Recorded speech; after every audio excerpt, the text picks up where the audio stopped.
Hi guys, welcome back to my channel. If you're new to my channel, my name is Del and you are here to be extra with Del. All right, you guys, so Miss Universe 2021 over. Oh my God, I was so nervous the whole entire time. I'm so just emotionally captivated by India's win. She seemed like she really was really emotional about it, but we'll talk about that later. Let's recap this Miss Universe 2021 and how it all went down. What are my surprises? What did I miss out on? And where did I go wrong?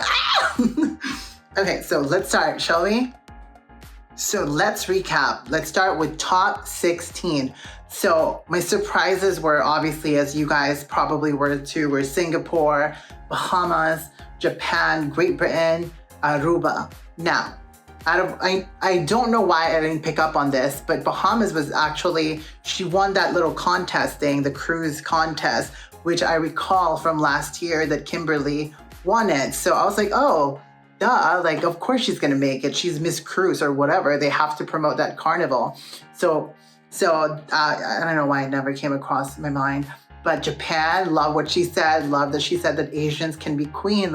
Hello, of course they can. We've had 2 Asian queens in the last 5 years or 7 years, so I don't see why not. Singapore was such a surprise for me, but I mean, we always need a short-haired queen every year, I guess. Or I don't know. I mean, they did feature her a lot during this before we got to tonight. She was featured a lot. I did notice that. Great Britain, never paid attention to her. Aruba, didn't really pay attention to her, although I thought it was funny that she said that she was going to take Steve's job. Oh, Steve Jobs. You guys know Steve Jobs? So I thought those were really surprises that are really pleasant. And I really didn't expect that. I kind of felt that Japan was going to be in there because I sort of knew that she was a really well speaker and she had really good personality. So those are my surprises, and 2 of them, went ahead and got into the top 10. Okay, so one of the funny moments during this time, the top 16 announcement, was India meowing. Honestly, she was really cute when she meowed, and I think that kind of served her really well because it's oh my God, she's funny and she can not take herself too seriously, and I think that was kind of a really important aspect of her during that night. Some of the things that I was really surprised with was Paraguay. She actually looks friendlier on TV, so that didn't really, if you don't watch her continuously, she might be intimidating. As I've always been saying, she seems really intimidating, but she actually was very friendly looking. Her smile was really beautiful, and Philippines made it. I was so wrong about the Philippines. However, they do have a Filipino judge, and Iris was also crowned in the Philippines. So I was oh, okay, that's how she's gonna make it because she has favoritism. However, she looked really good with her hair down, as I thought that they should have done during the preliminary competition. But I figured they have Marian Rivera, and Marian's gonna be biased and put her in. So she's in. I thought Colombia shouldn't have been there. Definitely, I was really almost this close to being sad when Miss South Africa doesn't make it again. Of course, she makes it, and she's stunning, and she totally deserves it. So that's your top 16. So now let's recap Swimsuit. And then a shout out to Thailand. I'm so sorry your girl didn't make it. I sort of knew that she wasn't gonna make it. I mean, I loved the idea. Again, she kept using that body positivity thing. She kept shoving it in your mouth. And so I think that was kind of her problem, that she kept talking about, this topic, that it's just be you. And I think, with other plus size girls, they talk about it, but they don't talk about it all the time. So I'm sorry, Thailand. That evening gown that she was wearing also was horrible during, the preliminary. I don't really know what the hell they were thinking, but that's that. I'm sorry, Thailand. Sodika. So with Swim, I think at this point, after watching Swim, I kind of thought to myself, okay, well, the ones that I predicted that are going to make it to top 10, And even the ones that I didn't make the top, that I didn't put in my top 10, like Colombia and Philippines, I sort of thought that they kind of leveled out with the top contender, I guess. So I think everybody was kind of like in the same playing field during the swim competition. Definitely Puerto Rico looked really, really good. India was like perfect. I thought India and Puerto Rico was very similar in proportion. So at this point, I didn't really know who's gonna make it. I mean, obviously I was hoping the ones that I predicted would make it. And then voila, like the people that I predicted made it. So I was shocked that Bahamas made it, but you know, I guess she's the Dominican Republic of last year. And at this point, I honestly didn't think Philippines and Colombia were gonna make it to top 10, but they did. I don't know, like it was so confusing to me because I was like, okay, well, yeah, Beatrice is, you know, there's a Filipino and Iris is there, so they're gonna put her through. With Colombia though, so I initially thought that like, oh, of course, they're gonna try to bring back the whole like, you know, the Steve Harvey mistake, you know, Colombia, Philippines. So it's like, oh, drama, marketing strategy, whatever. But so they made it in, and I was really surprised that Brazil wasn't there. Surprised that Belgium didn't make it. But you know what? It is what it is. And I'm happy that most of the girls that I picked were there. So let's go down to Miss Universe evening gown competition. So before we go into evening gown, we want to acknowledge that Miss Nigeria won the best national costume, which actually I was really thinking that Miss Peru was going to win the national costume because it was really dramatic. However, I do think that that costume Nigeria wore actually did stand out. I thought it was like very like, I thought it was actually wearable, but at the same time, it's very costumey. So kudos to Nigeria for being recognized. And at least it's not Myanmar this year. Or somebody like holding a house or something. You guys remember that? Oh my God, we miss Myanmar. Shout out to Myanmar, guys. Okay, so back to top 10 evening gown. I'm freaking out. Everybody looked fucking good. Puerto Rico, her dress looked so good on her. I hate the fact that she kept her hair down. I thought she should have kept it up with that gown. I think would have been looked so stunning. It just looked, the waves, it looks too casual. Miss USA looked good in that color. India stayed with one gown. I think it's one gown. Correct me if I'm wrong, you guys. But India not only stayed with that same gown, she stayed with the same present she did during the preliminary. She was fierce. She was slithering towards us. I thought she was really perfect in her evening gown competition. South Africa wins the best gown of the night, as always, you know, and I love that it was like an armor or something. It was an armor, it was a dress, it's got like an African golden vibes. She was like, well, Africa always brings it, okay? Philippines looked really good as well. This is a much better choice than the red one, so I thought she looked really good in gold. I love the hair down. I still think it needed more drama, but you know what? It worked for her. I thought she looked really good. She stood out. And then France, she was slaying. France looked so beautiful. Like, I'm so like disappointed that I thought she was so stunning. Like, Colombia's dress was boring as always. They always have the same dress, fitted, strapless, bustier. It was boring. And they added this like chiffon,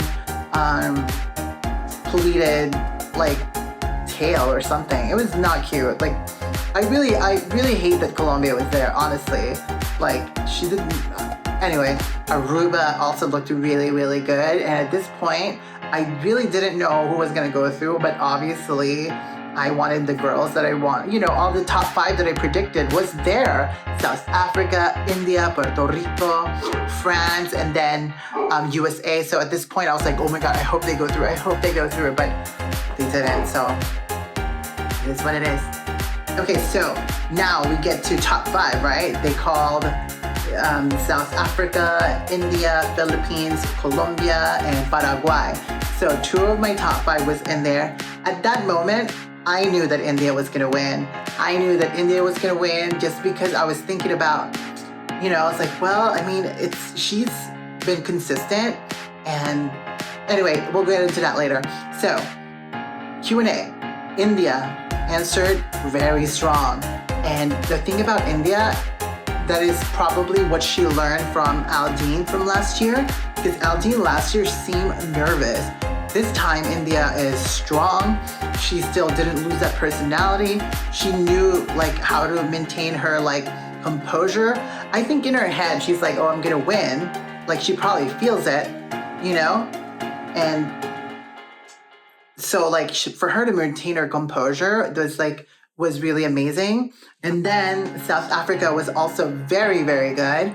Paraguay spoke in English, which surprised me. And I was like, oh my God, she was so good in English. Colombia, I thought she rambled on. I don't know what she was talking about. It was like the same basic answer. So I didn't think that was good at all. And she didn't seem confident in what she was gonna say, honestly. And then it came to the Philippines. She seemed a little bit nervous too, and she stumbled a little bit. Her answer, like to me personally, I don't think this COVID passport thing should not happen. I think that, I don't know, like, why should we like have to do that? So clearly that answer didn't work out pretty well, because government should never impose anything on people's passport. Like, huh? Anyway, so at this point, I'm thinking South Africa and India is going to win, because they were both the strongest one. They were the most comfortable. And Paraguay, she was there. She was lingering. I figured she was going to be in the top 3, but I just didn't think that, she's going to go this far, honestly. But I see the charm and I see the stunningness.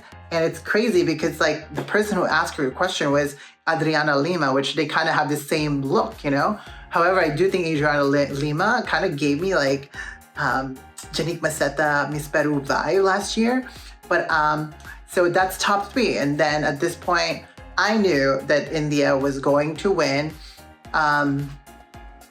I mean, just given the fact that they did so amazing last year, she's been really consistent throughout this whole time. Well, I mean, meaning like in terms of like the preliminary and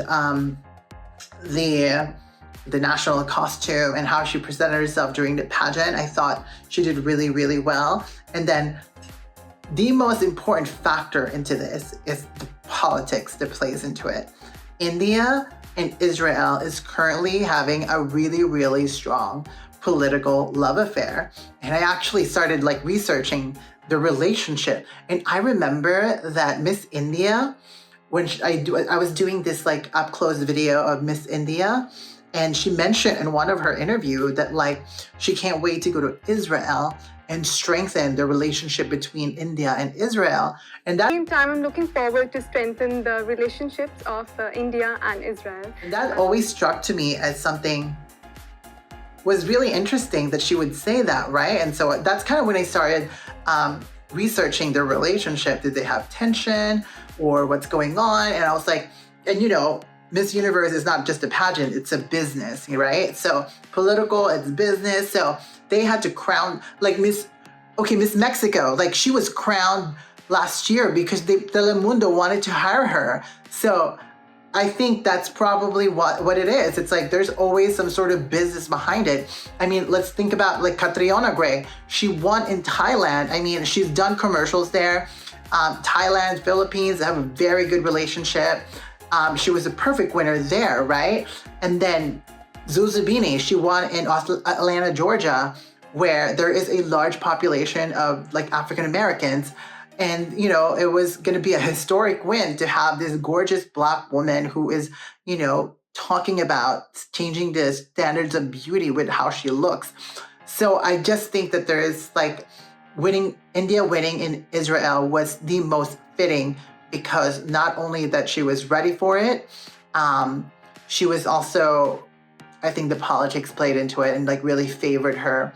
And so there you go. You have the gorgeous Miss India who I'm obsessed with the way she presented herself this year. So India, namaste. Congratulations, or not namaste, namaslaaaaaaaaay, because good for you guys. You guys have your new Miss Universe. It's been forever, so I believe that India is going insane right now, and good for them. Congratulations to India. I thought it was well deserved. She was my number 2 on my list, and I wish Puerto Rico won, but you know, they gotta rob someone. So this year, I guess, last year was Peru, this year it's Puerto Rico. So watch out for my video about them robbing Miss Puerto Rico, because she was so deserving. But you know, I ain't mad at India. I think she slayed it all and she took the crown. So congratulations, India. For all of you guys, thank you so much for watching my video and just being extra with me this Miss Universe cycle or season era.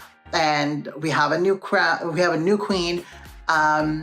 So thank you for the support, you guys. Thank you for watching my videos.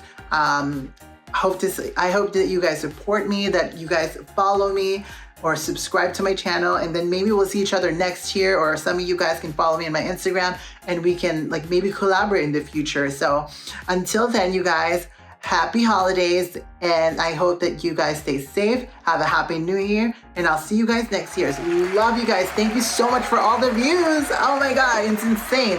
So I'll see you guys next year. Take care, and just stay positive, stay beautiful, and stay extra.